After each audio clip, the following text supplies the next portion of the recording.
Back on KTOE, it is Middays with Lisa Kaye. Thank you so much for joining me on this very last day of April. May 1st already, tomorrow. 56 degrees right now outside Radio Mankato, and we're looking for a high today around 68 degrees, I do believe.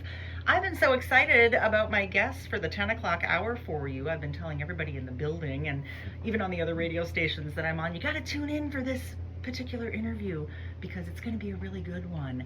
And I'm glad also to have with me Bethel from the Mankato Symphony Orchestra back in. The last time I saw Bethel, she was performing, and you had a concert last weekend that was so good. Thank you. So good. And it's good to have you in.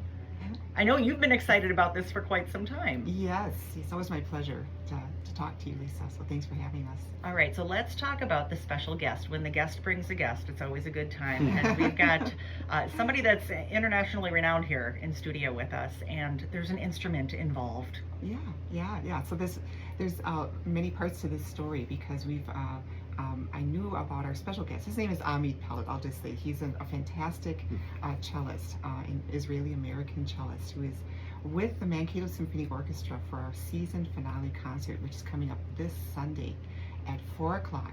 It's going to be in the New Ulm Public High School Auditorium. So when you spoke about our last recital, Amit Peled and I performed last Sunday, and it was just a fantastic experience. I was thrilled to play with him, and we're so excited to have him perform this weekend with the orchestra. And so excited to have Amit in studio. Welcome. Thank you. Great to be here. I'm so glad that you're here, and what a fantastic concert that was. If you missed out, you missed out. But let me tell you that you've been around southern Minnesota now for a little bit. How long? When did you get into town? Just a few days ago. So okay. It would be all in all in a week and a half, which is usually a week and a half more than I'm in any place. right, in any one spot. You're busy. Yeah. So we're going to learn a little bit about you. And we're about the same age, so it's really kind of fascinating for me to see what other people are doing, and I'm still waiting for myself. You mean you're also 31? Yes, exactly. I'm waiting to grow up and figure out what this is, but to go from what I do to what you do, quite a difference.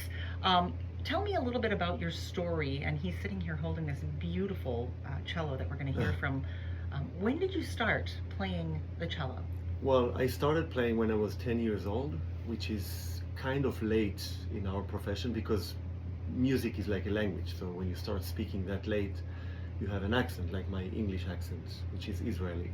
And I was later than 10 when I started speaking English. But it's quite late, but I've enjoyed it from day one. And I started actually in a place not far in look from Mankato, because it's very agriculture looking in Israel, in a kibbutz.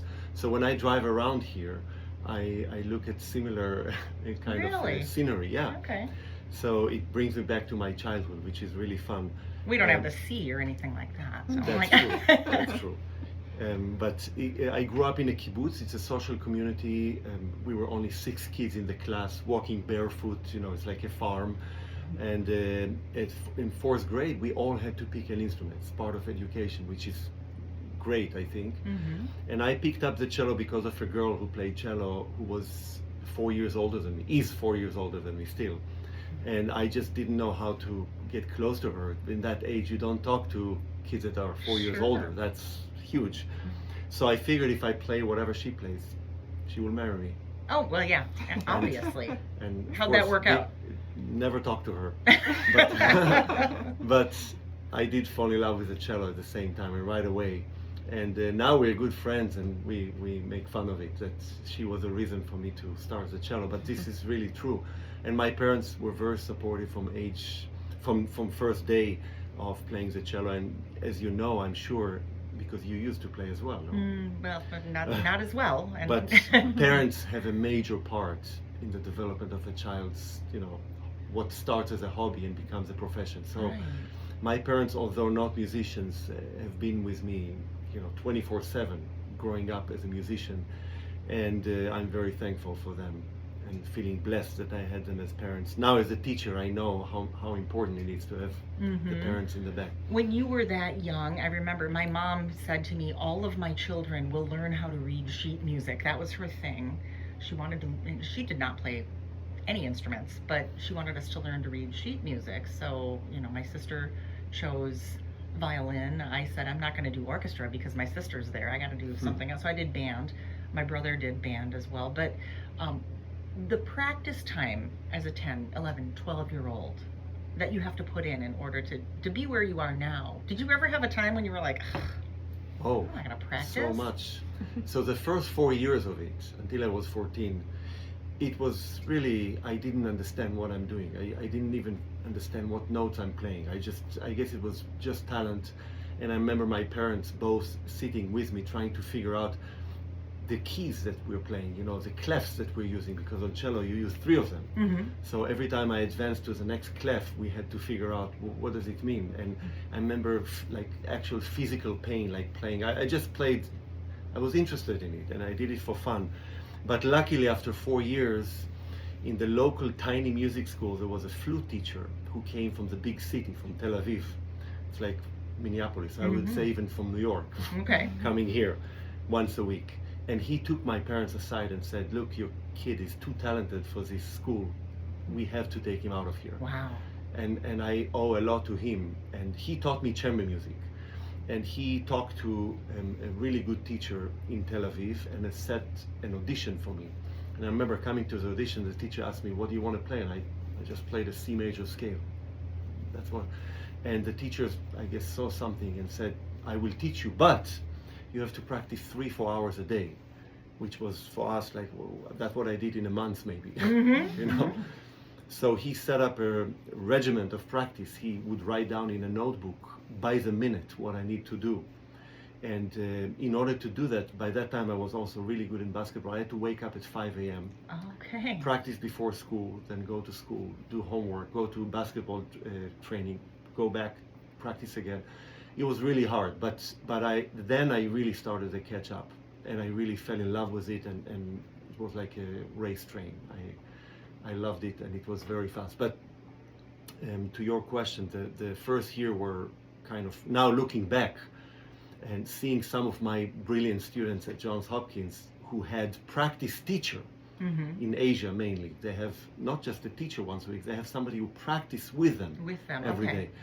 I didn't even know what a practice teacher is or what practice is. Wow. So, but I got to the same destination. So what do you say to somebody? Is it natural talent, or can that be taught? It's a combination of the two, but without talent you can't do it. And now being a parent, I can tell you, I'm sure you've had this experience with your kids, but let's say your child goes to swimming class and your child is in a group swimming, and for some reason which is not explainable, one child out of the 15 swims 10 times faster. And that was me with a cello in that little school. For some reason the coach was not great, the training was not great, but somehow, and luckily there was a scout in that swimming pool who took my parents aside and said, you know, he's really more talented than the rest of them. Let's take him to a place where he can actually study and become better. I see it in basketball, varsity team, I see it in swimming, and I see it with karate, I see it with whatever I took my kids to. They were not that kid, but there was always that one kid. And that can be in a science class, it could be in literature, in any field. The talent is the first sign, but then you have to nurture it. Right, and you're lucky that you had parents that were like willing to allow that to happen. Just for people to understand, maybe here in Mankato you can understand it. For me to go to a lesson in Tel Aviv once a week was 3 buses and 3 hours each direction. Wow. So I had to leave school early, and then one of my parents would have to take half day off work because I was too young to take the bus by myself for such a long trip, and to go with me 3 buses to the lesson, to have 1 hour lesson, to come back. That was all in all 7 hours to come back. So it was a huge stretch for the entire family, just to give me that possibility, to actually give me the chance to flourish with my talent. So with all of your practice, was there a point in time where you were absolutely certain that music was going to be your career? I was always Always. sure. But Okay.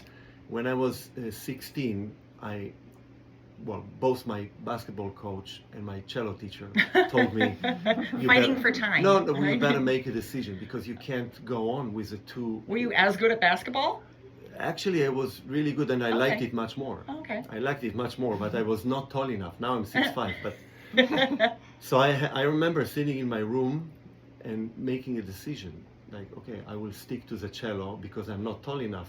Oh. But back inside, subconsciously, I knew that this is what I wanted to do. That was clear. And then from high school, I entered a special high school in Tel Aviv for arts. And from that moment on, it was clear that this is what I'm going to do. Can you tell us a little bit about, at the concert that you had with Bethel last weekend, you had mentioned about how important it was to listen to the other musicians, because as we watched you perform, I was thinking, oh my gosh, this is so beautiful. I thought, and I said to my husband, I'm watching them talk to each other. Like they're talking to each other. And somebody said, how many times have you played together? It looks like you have always spoken to each other. And you're like, well, I met her in person last night. Or Yeah. we were all like, how does that? But then you went on to this little discussion. I wish there would have been more time to talk about it, about how important it is for music and kids because they are forced to listen Yeah. to each other. Yeah, that's the word, what you just said, forced. It's not suggestion in music. When you teach kids music, you teach them, of course, to count and to follow the notes. But most of the time when we play, especially string instrument or wind instrument, you play with somebody else. And you must listen to that person. You cannot play together, it just falls apart. So even if it's a group of 4 kids playing Twinkle Twinkle in Suzuki Book 1, when they play together, not only that they have to count, they have to listen to each other. So you are teaching them the most important quality, I think, in society, which is to listen to one another. So there's much more, a deeper layer in teaching music in schools than just to make the next Yo-Yo Ma or Perlman on the violin. And that is this quality. And with Bethel, I think, like with any person, if you have good chemistry and you acknowledge listening, you can just converse on stage. And the great thing about our profession, that not only we get paid for it, a little bit, but we get to do that in front of people. We get to speak to each other in front of people, like actors. And we get to present a play that was written by a composer to the people in a language that we can put words to it, but it is a language. It's the same thing. It's just only in our language, the language of music, we actually also have to listen to each other and not just say our part like you could do in any other language. Wow, that's beautiful. Yeah. Let's talk a little bit about the book that you wrote, because speaking of words and speaking of language, there's a children's book that you wrote that you got a chance to read to some kids and parents at the library. This was in New Ulm, correct? It was. Yeah.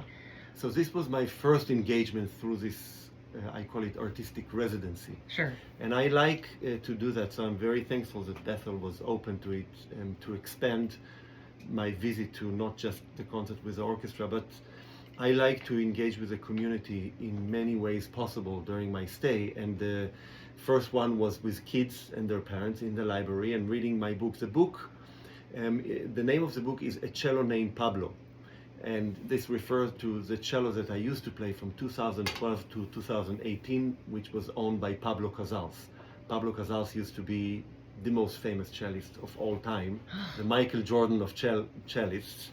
And I was lucky to be able to be handed that instrument from his widow in 2012 and to have it for 6 years. And while I'm searching for my voice with it, obviously playing it, I also started reviving programs that Pablo Casals played around this country in many small places, including Duluth, Minnesota, St. Cloud, and many other places. But this is 2 places that come to mind here in Minnesota that are not the Twin City.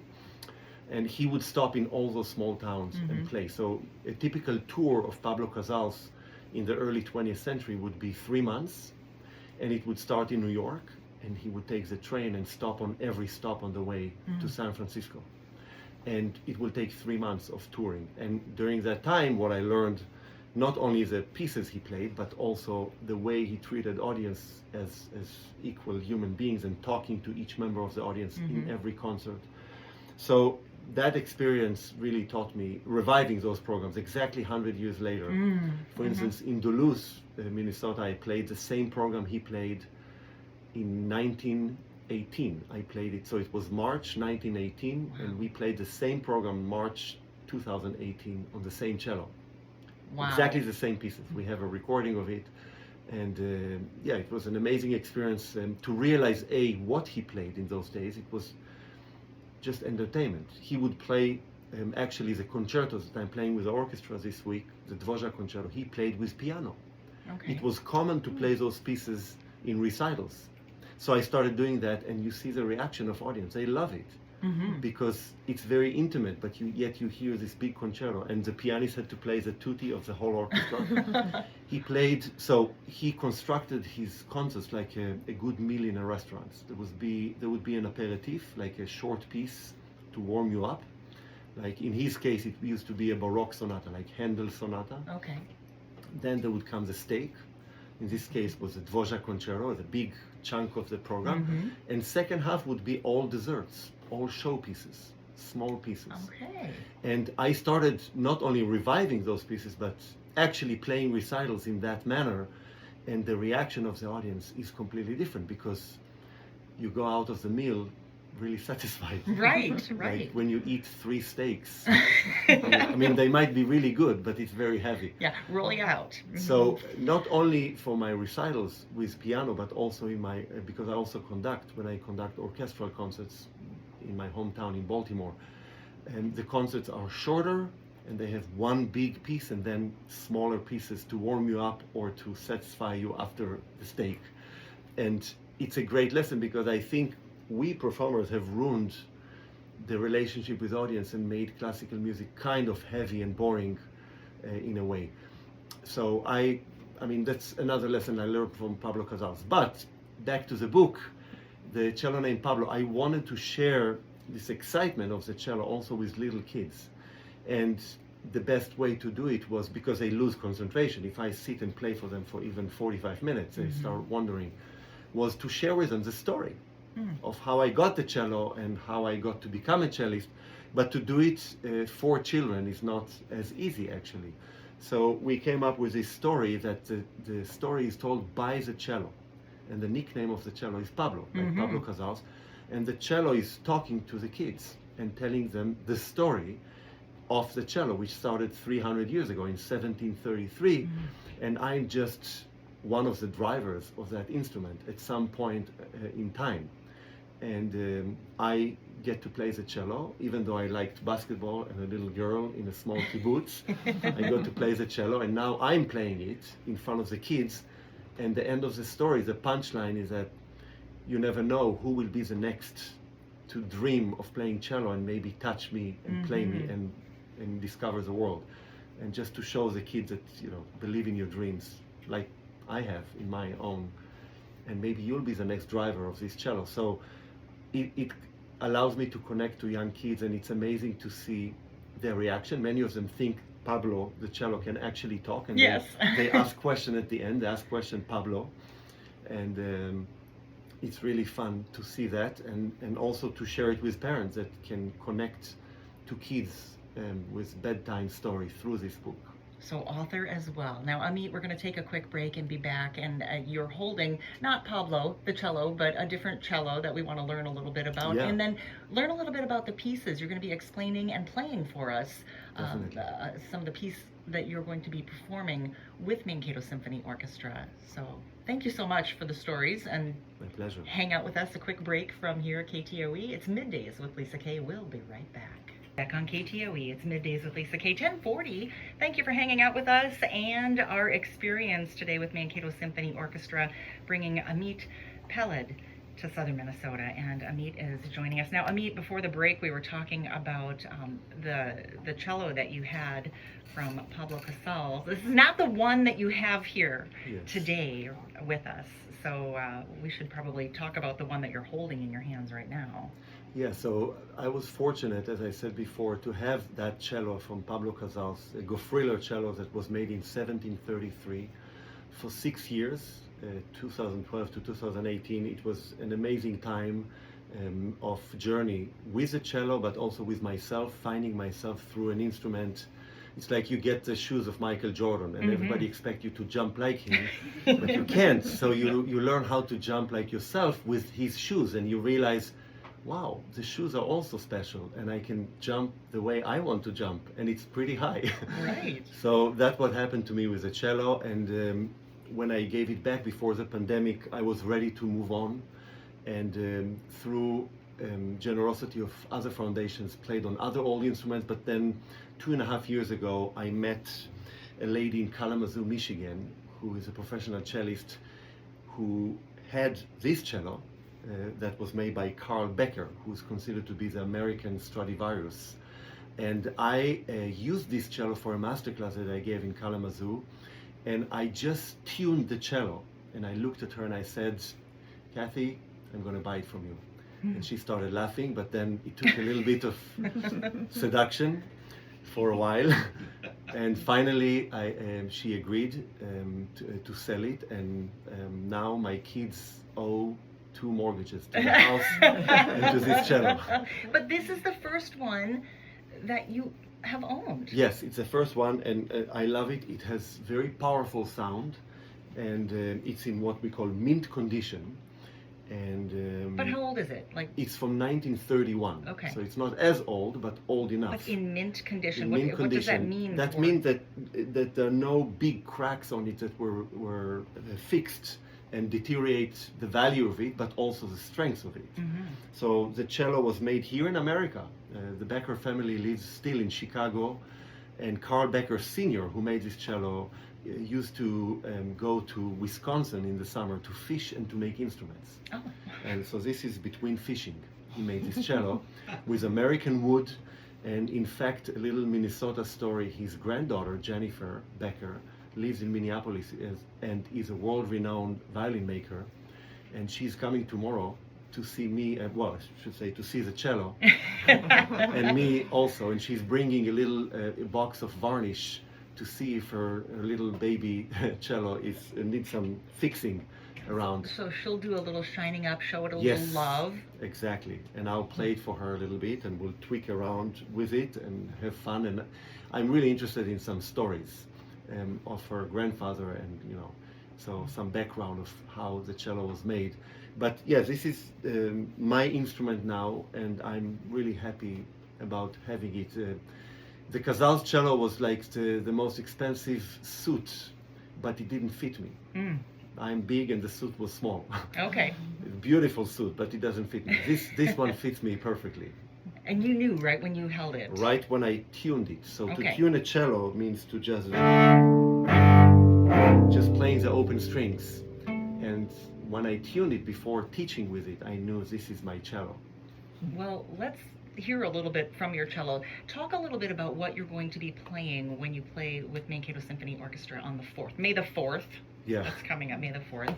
And that concert, we will give away some tickets so you can go see that concert as well if you're just listening here to KTOE. But tell me a little bit about the pieces that you'll be playing. Yeah, so I will be playing the Dvořák Cello Concerto. And the Dvořák Cello Concerto is like the Mount Everest of cello concertos, period. It's the hardest one, the most famous one. The one, I would say, not just by cello concertos, by any concertos, maybe the most complete concerto, meaning a soloist with an orchestra that has ever been written. So to be able to play it is a dream come true for every cellist, including myself. I've played it many, many times, but every time is a challenge. It's like if you climb the Everest, it doesn't get easier. I would think it would get easier. I've done this before many times. No. It's not getting easier. It's never boring.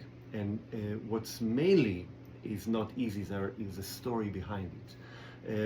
Like this cello that is American, The concerto was written in America, and Dvořák lived in New York in 1894 when he wrote the piece. But he never thought before hearing another piece that it's possible to write like this for cello. He was teaching at the New York Conservatory with somebody who everybody knows from operettas, Victor Herbert. Mm-hmm. Victor Herbert was a famous, kind of the John Williams of the time. In fact, if you walk in Central Park these days, you see a sculpture, big one, of Victor Herbert. He was such a big figure of writing operettas and becoming a conductor and a composer. So Victor Herbert wrote in 1894 a concerto for himself. He was a great cellist. And being a great friend of Dvořák, he invited him for the concert. Dvořák went because, you know, your friend invites you, Sure. you go. He went to the concert and it starts like this. The Victor Herbert concerto starts like this.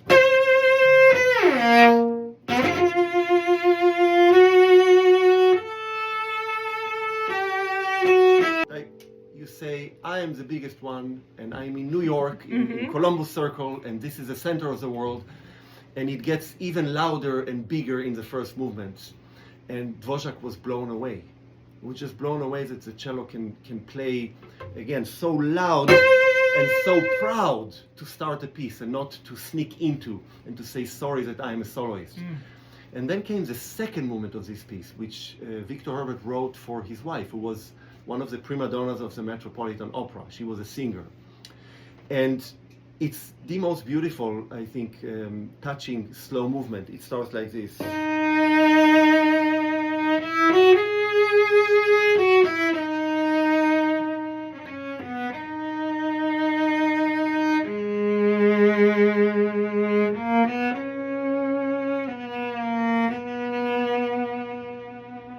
It's just a beautiful song, but what Dvořák, when he went back home, he decided, okay, I'm going to write a cello concerto. Okay. And I'm going to use the power of Victor Herbert's beginning, but the key of the second movement. So these notes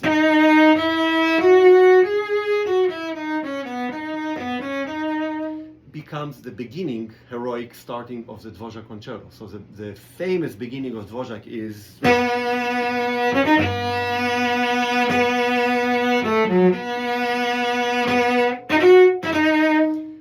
It's the same notes of the second movement, but it has the same power of the Victor Herbert first movement. He starts a concerto, he lives in New York, he gets really well paid because Victor Herbert brought him to New York from Prague, where he's from, and Dvořák didn't want to live with his wife and 7 kids, but for money he left. And it was what's equivalent today to $500,000 salary. So it was really important for them to bring him. And in fact, regardless of the Dvořák cello concerto in his New World Symphony and American Quartet, he actually used a theme of African American gospels. And Dvořák was one of the first ones to allow African American students to study music. And luckily, because of that, he met a person who was a singer, who was African American. He let him in the conservatory, taught him music, and heard from him the coming home theme from the New World Symphony. So there are a lot of connections and importance to Dvořák being in America. But back to our story, while he's writing this piece, he gets a letter from his sister-in-law. Her name is Josephine. Josephine was also a singer, like Victor Herbert's wife. Josephine was also the reason why Dvořák married his wife. He was in love with Josephine. Years before he got married, this is a true story, I'm not, I'm not inventing it. But just that you guys understand what goes, or what should go in the mind of a performer when you perform a piece. You need to know the story because it ignites your imagination and spirituality about it. But Dvořák met Josephine back in Prague and wrote to her 6 songs. Those songs are called the Josephine songs. And one of them, the main theme of it, goes like this.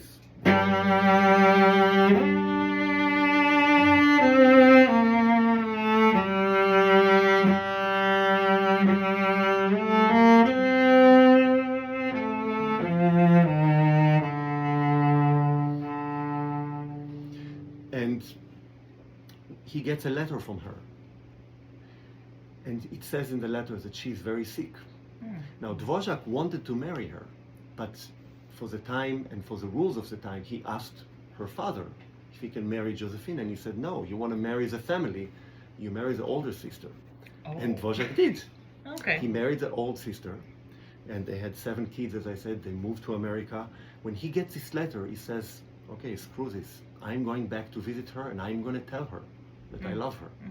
Think of it.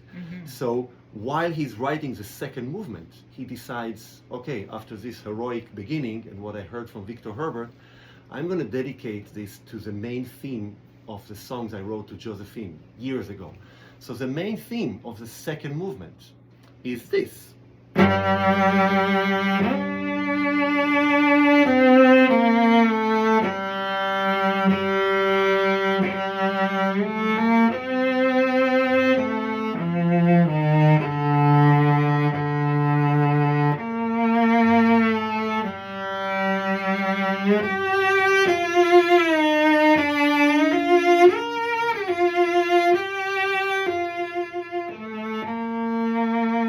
With all the love. You can feel that. Yeah. Wow. And he goes on to the third movement, which has a lot of Czech folk tunes. It's like you're almost approaching home and you get excited. That's a feeling. It's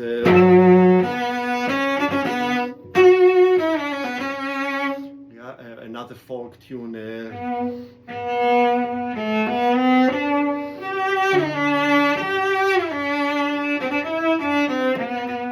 But he writes a very beautiful, happy, virtuosic ending to this movement, thinking he will come back, see her, and tell her what he thinks, and they'll live ever happy after. However, when he gets to Prague, she's dead. Oh, jeez. And he decides to tear apart that ending. I must say, luckily for us, because us cellists, or us the world, because he writes the most amazing, sad end of a piece. Coming from heartbreak, right? And that end is so sad, and it just showing his sadness of not being able even to tell her. It's not like today you take a plane, you have to take a boat. It takes a few weeks and you get there. He did get there, she was dead, and he changed the ending. But not only that, he uses what we call the Josephine player in the orchestra, the concertmeister. Or I would prefer every time concertmistress is better. But that's the Josephine, because there are 2 big solos in the last movement. Duets between the cello and the concertmaster, which sit on the right side of the cellist. And those 2 solos are a real duet. The first one, the cello is playing just a trill. And the first violin, Josephine, is happily and joyful singing outbursts of joy. Dvořák thinking he's going to see her. At the end, at the new end of the piece, the cello is only playing a long note. And Josephine is basically crying, dying. And then Dvořák decides to die with her, emotionally. So that same theme that Josephine is playing, the cello repeats, and that's the end of the piece. So there are 2 solos for the violin. Many violinists don't know this story and learn it as a solo for violin, and they think, wow, I'm going to play it strong and show my sound, not knowing that one is happy and one is sorrowful and sad. But that's a story that goes in mind, and this is about 40 minutes of music. So that journey is a journey that you kind of know what the story behind it, but it always takes me, at least, with ups and downs. And when you finish this piece, your heart is like to-dum, to-dum, to-dum. You're completely. It's like I would imagine for an actor to do a Hamlet or something.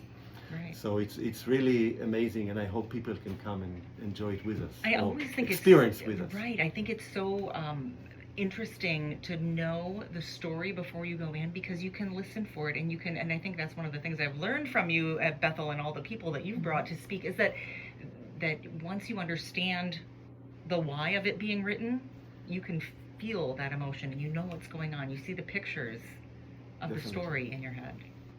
So amazing. My goodness. Now I know that you are extremely busy while you're here. We were talking before we got on the air about you're having people come for lessons. Like Yeah. they're not for everybody, but you've got so you're meeting with people while you're here. Yes, so a big part of my life is to teach. I like to call it the triangle of my life, which is family first, my wife and 3 kids, playing the cello, like I'm doing here this week, but also teaching. And that triangle is really, I love all 3 of it. And the balance between the 3 is what I'm juggling through my life. I don't like just to play, then I miss my students. I don't like just to teach. Yeah, but the family is always on top. But because I have a full class at Peabody, which is part of Johns Hopkins, many students come to study with me from all over the world. So my only chance, or quote unquote free time, is when I'm not home, when I'm not teaching my students and being at home. So I end up meeting students that might end up coming to Peabody, coming to play for me when I'm on the road. So actually after this interview, I'm going back to my Airbnb and one student is going to play for me, and tomorrow there are 2, and on Friday I have one that play for me online, actually via Zoom, but I never have time when I'm not home. Right. So I'm seeing her online. So it's really a big part of who I am, but I also learn so much from it. So, and I love it, and I love seeing how they improve.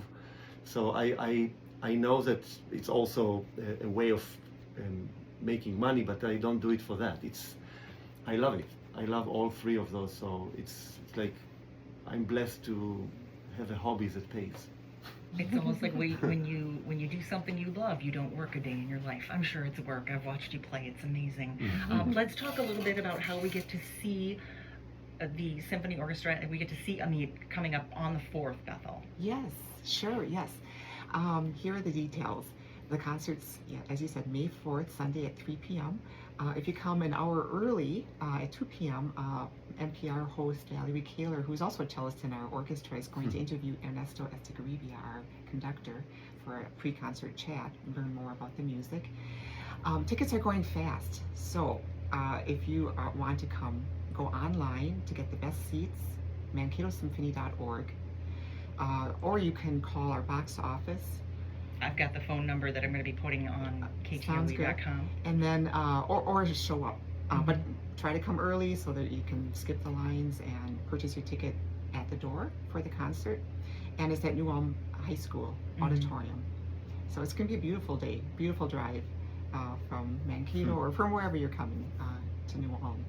And it's the last. It's our season finale. Yes, we're ending with a bang with Amit Peled, Sibyl, and the Dvorak Cello Concerto. It's just going to be a glorious concert. So I cannot wait. By the way, Lisa at RadioMankato.com. I've got a pair of free tickets if you want. You can enter in that way. Just let me know that you're interested. We'll get you into a drawing, and I'll contact you via email if you win. Amit, thank you so much for your time. My pleasure. Thank you. And Thanks for having me. for us and telling the stories. It's certainly a pleasure to have you here, and we hope that you'll come back sometime. I hope so. Yeah. Bethel, thank you so much. yes, you're welcome. My pleasure. All right. It is KTOE Middays with Lisa Kaye. That's Talk of the Town. We will be right back. Oh my gosh, so good. What a storyteller. Holy cats. And you can just Great storyteller. feel that. Like, Yes, you can. Maybe you should have a radio show, huh? you should have a radio show.